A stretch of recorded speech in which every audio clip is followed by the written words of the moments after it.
বলো বলো হাউস। এবার বানান বলো। HOUES। তুমি ভুল আছো, পেছনে চলে যাও। এবার তুমি বলো ঘরের ইংরেজি। হাউস। বানান বলো।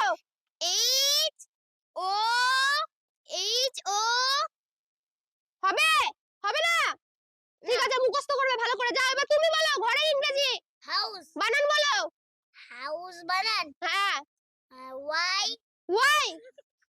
ঠিক আছে, তুমি মুখস্থ করবে। চলে যাও, পিছনে চলে যাও। তুমি বলো ঘরের ইংরেজি। হাউস। বানান বলো। HOUSE। ও খুশি। খুব খুশি। ঠিক আছে, পেছনে চলে যাও। এবারে আছে নদীর ইংরেজি। কে বলতে পারবে? রিভার। রিভার। বানান বলো। রিভার। তুমি